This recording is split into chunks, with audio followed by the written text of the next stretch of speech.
पाक के लिए जासूसी करने वाले आरोपी गिरफ्तार। यूपी एटीएस ने वाराणसी से तैफुल को गिरफ्तार किया। तैफुल पर पाकिस्तानी नंबर्स पर जानकारी साझा करने का आरोप। आतंकी संगठन तहरीके लब्बैक से भी था संपर्क।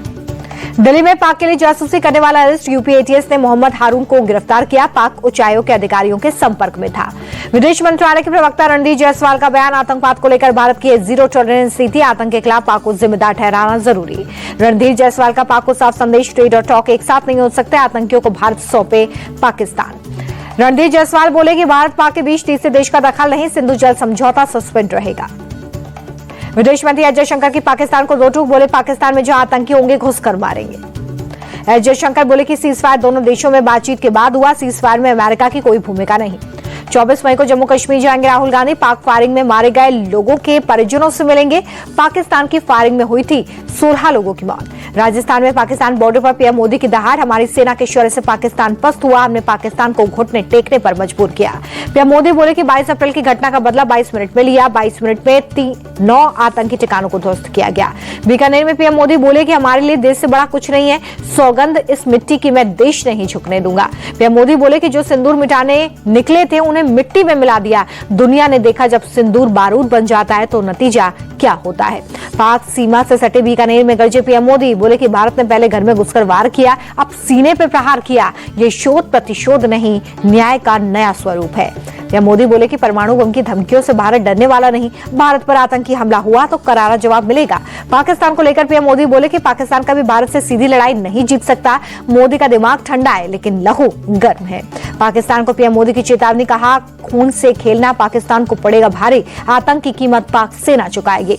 बीकानेर में पराना में पीएम मोदी ने कहा कि पाकिस्तान की तरफ जो एक्शन लिए गए हैं उसे लगातार जारी रखा जाएगा। विकसित भारत का संकल्प भी मजबूत हो रहा है। भारत के विकास को देखकर दुनिया हैरान है। पराना की रैली में पीएम मोदी बोले कि हर सेक्टर में तेजी से हो रहा है काम। इंफ्रास्ट्रक्चर में 6 गुना ज्यादा निवेश भी आया है। पीएम मोदी ने कहा कि रेलवे और सड़क निर्माण का काम तेजी से हो रहा है। एक साथ 1300 स्टेशन आधुनिक बन रहे हैं। पीएम मोदी ने नई ट्रेनों को देश की प्रगति का सूचक बताया। कहा कि बुलेट ट्रेन प्रोजेक्ट का काम जारी है। बीकानेर में पीएम मोदी ने देशनौक रेलवे स्टेशन का उद्घाटन किया है। ट्रेन को हरी झंडी दिखाकर किया रवाना। प्रधानमंत्री बीकानेर के करणी माता मंदिर भी पहुंचे, पूजा अर्चना कर लिया आशीर्वाद।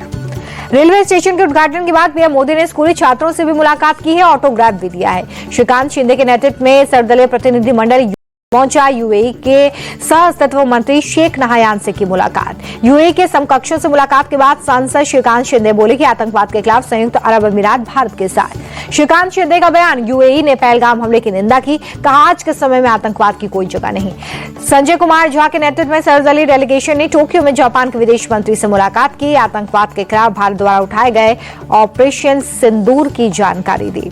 रूस के लिए रवाना होने से पहले डीएमके सांसद कानी मोजी बोली कि हमारा उद्देश्य भारत के संदेश को विभिन्न देशों तक पहुंचाना है।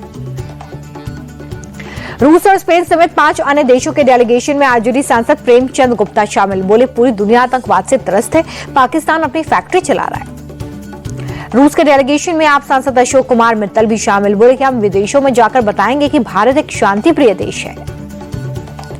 कानी मोजी के नेतृत्व वाले डेलीगेशन में बीजेपी सांसद कैप्टन ब्रिजेश चौटा भी शामिल। बोले पाकिस्तान एक नैरेटिव बनाने की कोशिश कर रहा है जिसे हम तोड़ेंगे।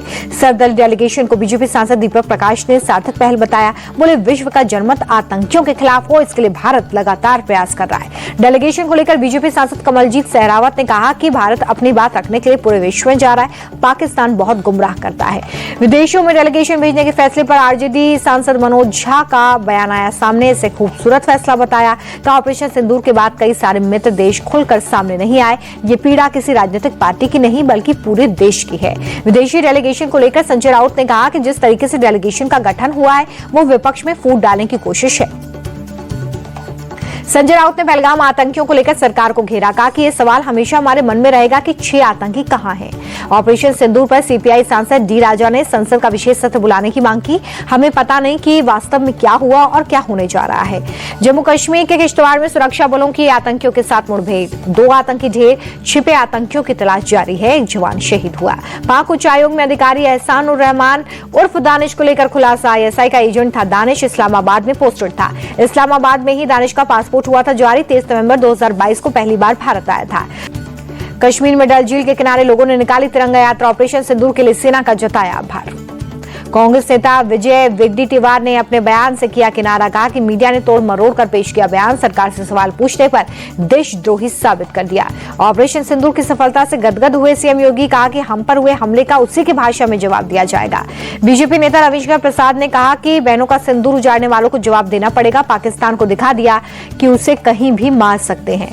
रविशंकर प्रसाद बोले कि ऑपरेशन सिंदूर के बाद आतंकियों में खौफ है, हाफिज सईद, मसूद अजहर सेफ हाउस में छिपे हैं। बीजेपी सांसद अनुराग ठाकुर का बयान, युद्ध में हर बार पाकिस्तान को मिली करारी शिकस्त, हार के डर से आतंकियों का सहारा ले रहा है पाकिस्तान। अनुराग ठाकुर ने पाकिस्तान को दी चेतावनी, कहा कि फिर से आतंकी हमला हुआ तो कोई जनाजा उठाने वाला भी नहीं मिलेगा। दिल्ली से बीजेपी सांसद मनोज तिवारी बोले कि पीएम मोदी के नेतृत्व पर पूरे देश को भरोसा, पहलगाम में भारत का आत्मा पर चोट की गई। पाकिस्तान अपनी हरकतों से बाज नहीं आएगा, राष्ट्रहित में सभी दल और सेना सरकार के साथ, कांग्रेस नेता इमरान मसूद का बयान। जम्मू कश्मीर के पूर्व गवर्नर सत्यपाल मलिक पर सीबीआई का शिकंजा, कीरू हाइड्रो प्रोजेक्ट में भ्रष्टाचार पर चार्जशीट दाखिल। सीबीआई की चार्जशीट के बाद सत्यपाल मलिक की बिगड़ी तबियत, दिल्ली के आरएमएल अस्पताल में कराया गया भर्ती। केंद्र सरकार का बड़ा फैसला, सब्सिडी के तहत मिलने वाले घरों में दिव्यांगों को 4% मिलेगा आरक्षण। 29 मई के पश्चिम बंगाल दौरे पर पीएम मोदी अलीपुरद्वार में जनसभा को करेंगे संबोधित।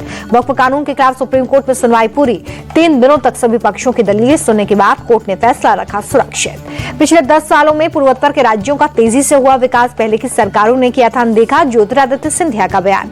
महाराष्ट्र में 21 आईपीएस अधिकारियों का तबादला, लातूर के एसपी सौम्या मुंडे संभाजीनगर के डीसीपी बनाए गए। लखनऊ में अहिल्याबाई होलकर की 300वीं जन्म तिथि पर कार्यक्रम, प्रोग्राम में सीएम योगी शामिल हुए। औरैया मेडिकल कॉलेज अब लोक माता अहिल्याबाई होलकर के नाम से जाना जाएगा, सीएम योगी ने की घोषणा। यमुना नदी की सफाई को लेकर गृह मंत्री ने की बैठक, सीएम रेखा गुप्ता, दिल्ली मुख्य सचिव केंद्रीय जल शक्ति मंत्री रहे मौजूद। यमुना की सफाई को लेकर सीएम रेखा गुप्ता का बयान, ये पीएम मोदी का अहम प्रोजेक्ट। बिहार की कानून व्यवस्था को लेकर तेजस्वी यादव ने सरकार को घेरा, बोले बिहार में अपराधियों का बोलबाला। झारखंड शराब घोटाले पर बीजेपी सांसद निशिकांत दुबे बोले, रांची झारखंड की राजधानी न होकर भ्रष्टाचार की राजधानी बन गई है। केंद्रीय मंत्री गिरिराज सिंह का बयान, बिहार में डबल इंजन सरकार तेजी से करे विकास, पीएम मोदी का संकल्प है बिहार का विकास। बिहार में फिर से बनेगी एनडीए की सरकार, नीतीश कुमार की अगुवाई में लड़ेंगे विधानसभा चुनाव, गिरिराज सिंह ने दिया बयान। झारखंड सरकार की आदिवासी छात्रों को सौगात, करोड़ों की लागत से बनी लाइब्रेरी का सीएम सोरेन ने किया भूमि पूजन। छत्तीसगढ़ के सुकमा में सुरक्षा बलों का बड़ा ऑपरेशन, एनकाउंटर में एक नक्सली ढेर, कोबरा कमांडो के एक जवान शहीद। कोलकाता में भारतीय जनता युवा मोर्चा के कार्यकर्ताओं का प्रदर्शन, शिक्षकों पर हुए हमले के खिलाफ सरकार को घेरा। नेता विपक्ष शुभेंदु अधिकारी का बड़ा आरोप, वोटों के लालच में उत्तर बंगाल का विकास रोकने में जुटी ममता सरकार। गोवा दौरे पर उपराष्ट्रपति जगदीप धनखड़, राजभवन के शल्य चिकित्सा के जनक सुश्रोत की प्रतिमा का अनावरण। कर्नाटक के रामनगर का नाम बदलकर साउथ बेंगलुरु हुआ, सिद्धरामैया कैबिनेट का फैसला।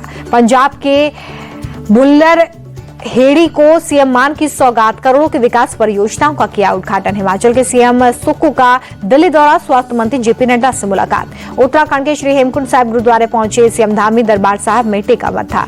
यूपी में आंधी तूफान और पानी बिजली गिरने से पिछले 24 घंटे में 34 लोगों की मौत, कासगंज और फतेहपुर में 5-5 लोगों ने जान गंवाई।